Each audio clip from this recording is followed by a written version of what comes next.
Аграрии и Минсельхоз бьют тревогу. Такие норы в полях буквально через каждые полметра. Нашествие, по-другому это не назовешь. Мыши буквально заполонили территории ГУП Алханчурская, СПК Дабиюрт и другие пахотные земли Малгобекского района. Если не принять меры, если не обработать приманкой эти поля, то мы урожай не получим.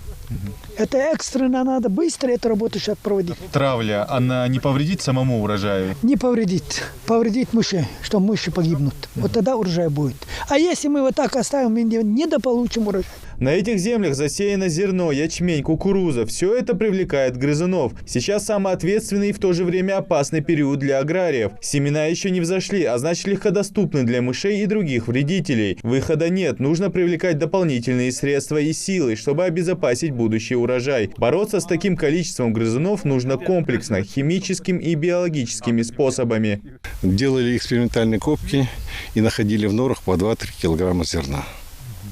То есть, представляете, что это означает в масштабах, вот если вот мы берем КФК, допустим, ГУП или что-то такое, да, то есть если они идут дальше распространяются, то это будет нанесен максимальный ущерб. Потому что необходимо не только химическими средствами борьбы с ними, но и биологическими. То есть вся проблема заключается в том, что у нас нету, во-первых, этого производства. Производство есть в Кабарде, в Ставрополе, насколько я знаю. Вот закупать и срочно применять эти препараты. То есть преимущество этих препаратов в чем? Они уничтожают семьи. Не одну мышь, то есть если мы химию применяем, погибает 1, 2, 3 мыши погибают. Те, кто поели препарат.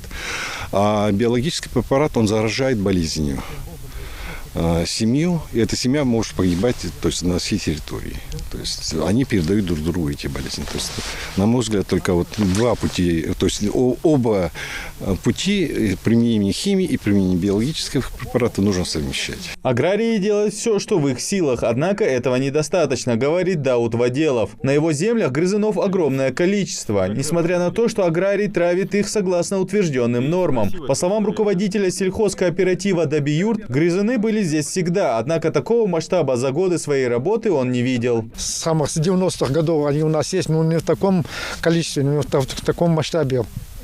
Были, мы работали, приманку кидали, по очагам работали, а сейчас в этом году как никогда, вот за последние, я 35-40 лет в сельском хозяйстве, такого я не видел еще, не встречал.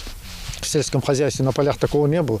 А в этом году после урожая вот до того распространились они уже в прошлом, на 21 год, разов 15 мы их обрабатывали, против них приманку кидали, обрабатывали. А после урожая один раз уже обработали, вот после посева. Сейчас на субботу, воскресенье тоже опять надо мобилизировать людей, как говорится сегодня у нас в Боде. Человек 20-30 надо собрать, ребят. По 1000 рублей на каждому надо платить за день. И вот по очагам ходить, обрабатывать, приманку кидать. А опять приманка на сегодняшний день стоит 150 рублей килограмм пояса. Помимо этого рабочим вот так надо, уборкой с ним надо бороться и работать над этим вопросом, над этими грызунами. Представители Россельхозцентра берут пробы семян и грунта на анализ. Нужно узнать причину, почему мыши продолжают пребывать, несмотря на химические ловушки, которыми обрабатывают каждый метр земли. Даже сегодня техника разбрасывает химию после баронирования. Решить эту проблему можно только хорошими ядами, производимыми в Кабардино-Балкарской республике и Ставропольском крае. В Минсельхозе заявляют, что бюджет не располагает средствами для закупки и обработки полей в таких масштабах. Нужна поддержка правительства Ингушетии для сохранения всего урожая. Идрис Ижиев, Асхаб Белакиев, Новости 24.